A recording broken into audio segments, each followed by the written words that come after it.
Let's talk about Dune Part 2 getting severely snubbed at the Academy Awards.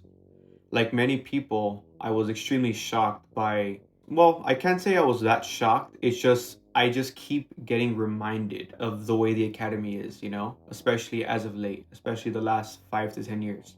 I don't think it's hyperbole to say that Dune Part 2 is an extremely significant film to the 21st century and more specifically to the 2020s. The film is just the epitome of cinema to me. Like, what is cinema?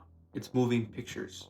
I know some people, for them, what makes a film is dialogue. It's great quotes, it's great lines, it's great flow of dialogue between two characters.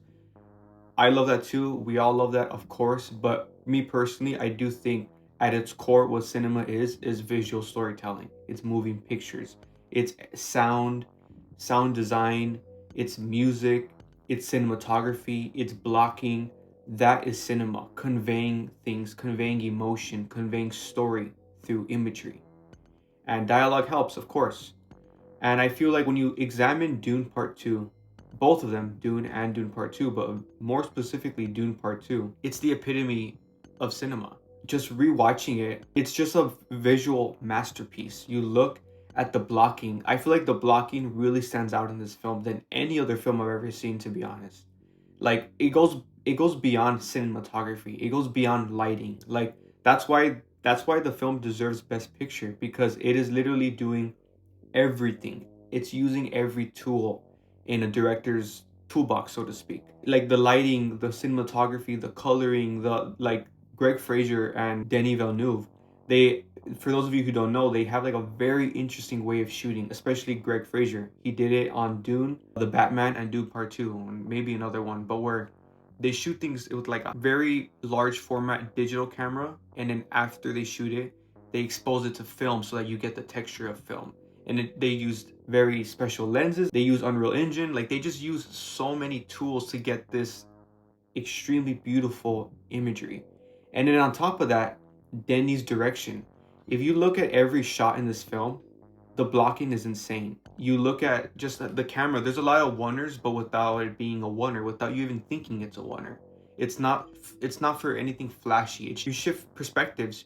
You're focusing on one character and then they go out of frame and then you focus on the background and then the camera follows them and the next thing and then now you're even focusing further back and you're seeing something else and then you're back to the foreground and there's just so much mastery, so much craft that goes in to the blocking, where you put the camera, where you put the actors, where you put an explosion, where you put some sort of aircraft.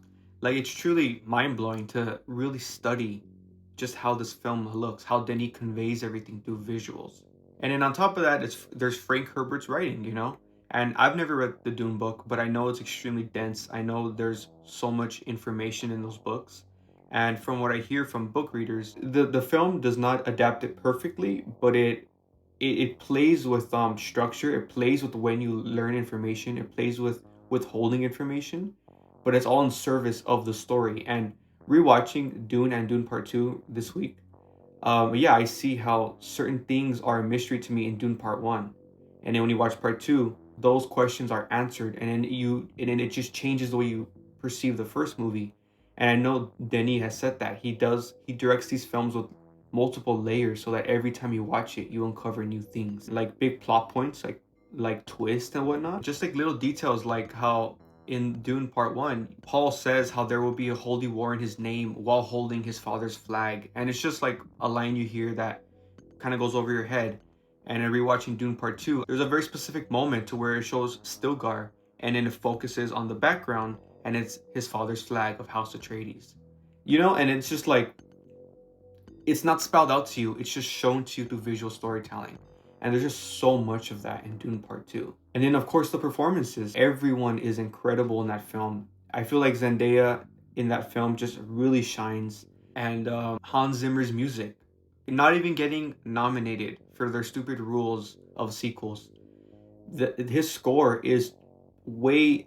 It's not, and I'm not even saying this to talk crap about the first movie because Hans Zimmer's score is incredible in that film, but somehow his score is even more impressive. It's even more emotional and epic in Dune Part 2. The way he plays with themes, the way he plays with the Harkonnen theme and the House Atreides theme and merging them together in that scene when Paul's walking, like, and then of course the love theme between him and Johnny.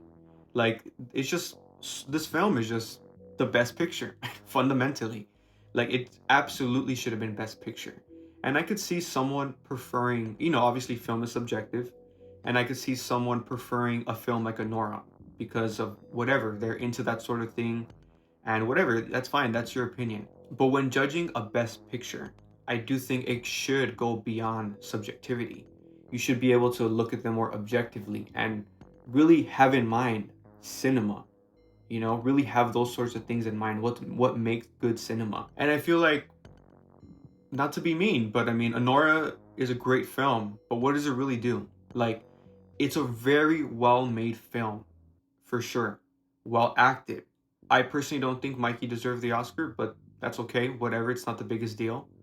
That's not what I'm here to talk about. But what does the film really do? It's just a really well made film for a little bit of money, I guess. I guess that's what's going for it. Cinema is subjective, and that's okay. But I do think for a Best Picture winner, it should have gone to Dune Part 2 100%.